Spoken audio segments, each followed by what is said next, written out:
Fala nação, trazendo aqui mais algumas informações e comentários sobre o Mengão, o jogo de amanhã pela Libertadores contra o Bolívar. Léo Ortiz confirmado como no time titular, Bruno Henrique opção no banco, enfim, muitos garotos relacionados para o time. Vamos analisar aqui essas e outras informações do Mengão, bora. 5h56, o Tá Na Área está de volta e a gente segue falando de Libertadores, porque amanhã o Flamengo tem missão fora de casa contra o Bolívar em busca da classificação às quartas de final. Tem vantagem porque venceu por 2-0 no Maracanã, mas segue colecionando baixas no departamento médico. Para falar sobre isso, meu amigo Fred Gomes vai dar o ar da graça aqui no nosso telaço. Essa lista só cresce, né, Fred? Bem-vindo ao Tá Na Área. Fala, Bené.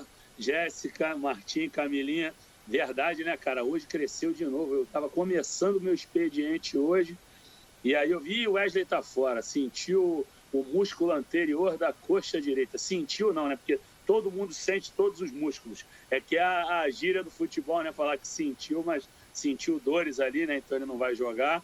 E aí o Flamengo vai com Varela. Cara, e hoje, vou te falar assim, hoje teve um esquema todo especial no aeroporto, Bené, na entrada com medo de protestos e tudo. Olha, eu ia falando proposta, é tanta proposta que a gente fica noticiando aqui, é tanto nome que eu troquei protesto por proposta. Tinha um temor por protestos por conta da goleada sofrida, pelo momento ruim do Flamengo, e aí o nosso repórter que estava lá, o Igor Matos, do Fute, ele ficou bastante afastado, né? Cara, para identificar a molecada, eu tive que dar aquele zoom, porque foi muito garoto hoje para La Paz. Tinha o Fabiano, volante, que eu ainda não vi nem jogar. Tem o Luciano, que é um bom lateral, que vai ser o reserva do Varela, porque o Wesley está fora. Tinha muita gente, cara, muita garotada mesmo. Everton Araújo e Igor Jesus, que já fazem parte do elenco profissional. O goleiro Lucas Furtado. Mas, assim, foi um dia bem diferente no Flamengo por conta de tantos desfalques, né? 6 de ordem médica, que são todos que se lesionaram. E você pode aumentar esse número para 7, porque o Alan tem uma condição de saúde chamada traço falcêmico, que dificulta a performance dele na altitude. Ele pode ter tontura e outros sintomas devido à questão dele de nascimento mesmo. Então é mais um desfalque para o Flamengo, mas mesmo esfacelado, o Flamengo vai com um time interessante. Quando você ou o Camilinha quiserem falar do time, a gente debate aí, Bené. Você normalmente que manda aqui, né, Fred Gomes? A ordem, essa definição dos assuntos é sua. Mas só para a gente trazer a lista do departamento médico, esses 6 nomes que se juntam a Alan, como o Fred falou, né, o Wesley é a 6ª, mas ó, a lista completa. Everton, Cebolinha e Vinha, que inclusive não jogam mais nessa temporada, para a partida contra o Bolívar, claro, né? Pedro, Arrascaeta e Gabigol não jogam na quinta-feira, não jogam amanhã com lesão na coxa, todos os 3, né, com lesão na coxa. E só terão condição de atuar a partir de setembro. Agora, o Wesley entra também aí nessa listinha. Agora são 6 jogadores fora para essa partida de amanhã. Agora, parece que dessa vez não vai te dar muito trabalho. O Tite, Fred Gomes, já confirmou o time, mas tem uma novidade ali no meio campo, né, amigo? Sobrou, né? Não tem muito mistério. Quem tá saudável fazer, aí? né? A gente conseguiu rápido hoje, Camilinha. Acabou que entrou o Ortiz ali mesmo para dar uma reforçada no meio campo. Até imaginei que talvez ele pudesse vir com um jogador mais ofensivo, um Lohan, Matheus Gonçalves, mas eu acho que a opção dele pelo Léo Ortiz é interessante, sim, primeiro porque ele joga muito de volante, segundo que ele reforça o Flamengo na bola aérea. O Flamengo sofreu muito na bola aérea na partida lá em La Paz, naquela derrota por 2-1 na fase de grupos, e aí ele vai poder descer para fazer ali a marcação nas bolas aéreas juntamente com o Léo Pereira e Fabrício Bruno, digo, como jogadores mais altos, né? Às vezes o Flamengo marca com 11 na área, o Flamengo tem o Carlinhos, então o Flamengo vai com um time alto, né? O Carlinhos 1,95 m, o Pulgar também tem quase 1,90 m, os baixinhos aí são só Varela, Ayrton Lucas, Luiz Araújo e De La Cruz. O Gerson também não é baixo, então o Flamengo com um time alto para encarar essa bola aérea do Bolívar, que é uma das principais ameaças, né? Agora, assim, pelo que a gente acompanhou no segundo semestre do Bolívar, depois da Copa América, eles vinham até fazendo poucos gols na bola aérea. No primeiro semestre fizeram muitos, especialmente com aquele brasileiro Chico da Costa, que foi jogar no Cerro Porteño. Ele jogou muito bem a primeira fase da Libertadores pelo Bolívar e também no Campeonato Boliviano, mas o Flamengo jogando nesse 4-2-3-1. E aí, galera, eu posicionei ali no campinho junto com o Barretinho, eu coloquei o Gerson pela direita, mas isso pode mudar durante a partida, ele pode aproveitar o Luiz Araújo ali pela direita, explorando aquele corredor que pode ser usado pelo Fábio, aquele Fábio atacante que jogou no Vasco, grandalhão. Por mais que seja um centroavante, aqui no Maracanã ele foi aberto pela direita. Então, a depender do desenrolar do jogo, o Tite vai acabar variando ali, Gerson uma hora para a direita, Luiz Araújo para a esquerda, e assim vai. Acho que isso aí vai mudar de acordo com o desenrolar da partida. Jéssica gosta dessa opção mais conservadora pelo Léo Ortiz. É um jogador que vem desempenhando bem, né? Quando vem tendo oportunidades, claro. Quando chega, a gente espera que ele brigue por vaga na zaga, onde é a posição original dele, mas vem rendendo bem, né? Inclusive contra o Botafogo. Jogou muito bem. Estava muito bem nessa posição, acha uma bola espetacular para o Bruno Henrique no gol do empate. O time acaba depois mexendo muito durante a partida, mas o Léo Ortiz acaba sendo uma boa opção nesse momento. Eu acho que o Léo Ortiz pode ser uma solução para o Flamengo nesse momento de instabilidade, né? O Eric Pulgar, depois da Copa América, deu uma oscilada, não tá conseguindo ter aquela performance que tinha antes, né? Que ele estava bem soberano ali na primeira função no meio-campo.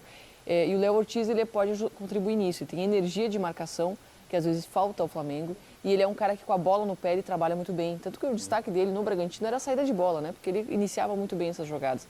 E encaixou muito bem ali nesse meio-campo do Flamengo. Acho que esse é um jogo para o Flamengo reter a posse no meio-campo. É imprescindível que o Flamengo não entre no jogo do Bolívar. O Bolívar vai tentar fazer jogo de transição, espichar a bola, fazer o Flamengo correr, justamente sabendo da altitude, sabendo que os jogadores vão se desgastar muito mais rápido do que os bolivianos. Então é importante que o Flamengo tenha essa capacidade de passes acertados, de acalmar o jogo, de mantendo essa posse. Essa é a melhor maneira do Flamengo controlar a vantagem que tem. E o Léo Ortiz, nessa dinâmica, é muito interessante. Pensando nisso, é um meio-campo de jogadores que conseguem ter boa troca de passes. O Léo Ortiz, na minha opinião, até melhor do que o Eric Pulgar, né? E ainda com o Gerson por ali. Acho que a ideia de jogo deve ser essa que o Tite está pensando, além da questão que o Fred já trouxe, que é a bola aérea, né? Ajudar nessa questão da bola aérea, que o Flamengo tem sofrido gols assim. Desculpa, o Fred pode me corrigir, mas o Léo Ortiz já jogou como volante na altitude, no jogo... Em La Paz. Em La Paz, ele começa como zagueiro, né? O Tite começa com 3 zagueiros e com o passar do tempo, o Léo Ortiz avança uns metros no campo, passa a jogar como meio-campista, certo, Fred? Foi isso mesmo. Não tem nem o que inserir e ficar enrolando, você matou, foi isso. Eu lembrava disso e ele foi bem, né? Assim, embora o Flamengo não tenha ido bem nesse jogo, o Léo Ortiz acho que até foi bem. Foi uma das primeiras vezes que ele jogou nessa função no Flamengo. E hoje é natural que ele jogue ali, né? Até para permitir um pouco mais de liberdade para o De La Cruz. Acho que faz todo sentido. E pensando justamente, como a Jéssica destacou, a vantagem que tem o Flamengo de 2 gols de diferença, pensando fisicamente o quanto que esse elenco tem sofrido, jogando na altitude de La Paz, que a gente sabe, né, que é insalubre, não faz sentido pensar no Tite colocando o time para se desgastar muito. A ideia, imagino, seja essa de controlar com a posse de bola e evitar ao máximo a correria, né, que para o Flamengo não é vantagem. Exatamente, não é vantagem nenhuma isso. Desculpa, Fred, vai você. Não, desculpa, Martim. É que eu concordei tanto com a análise da Jéssica que eu acho que é exatamente isso que a Camilinha falou. Não adianta você botar o Lohan para acelerar jogo, Matheus Gonçalves para acelerar jogo. Eu acho que o meio-campo ideal mesmo é esse aí, colocando a bola no chão. Vai lá, Martim, desculpa, eu te cortei. Não, é isso.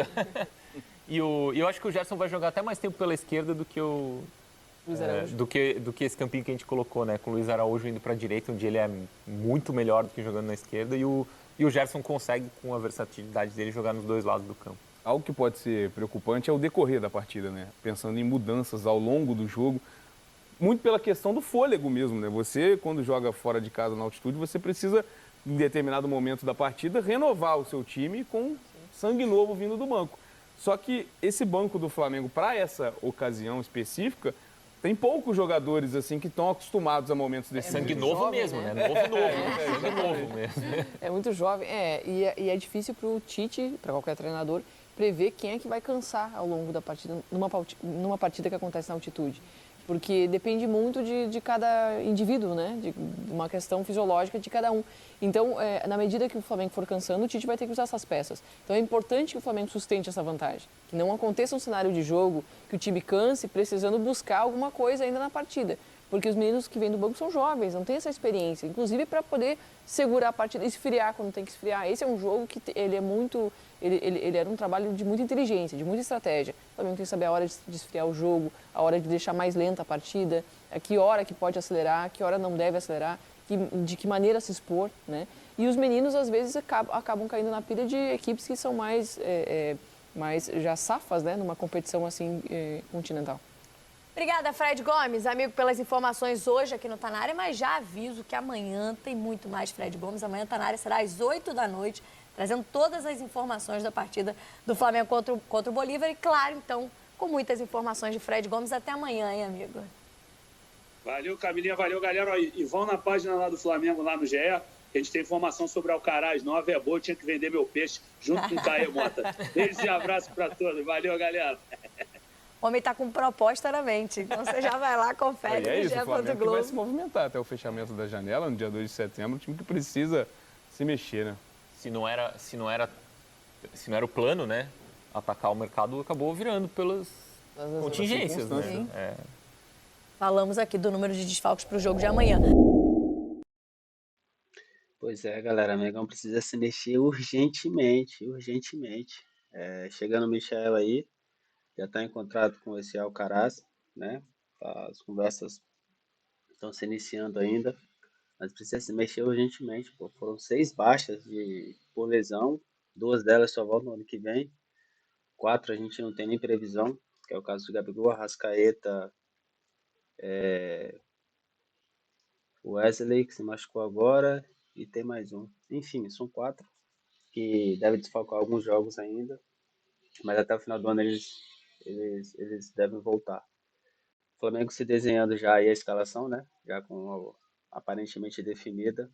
Se mudar um posicionamento ou outro ali, talvez já pela esquerda, em vez de ser pela direita, como comentou o jornalista. Enfim, pessoal, é isso aí mais uma vez. Valeu pela moral. Gostou do vídeo? Deixa o like aí, compartilha, dá essa moral pra gente. Valeu!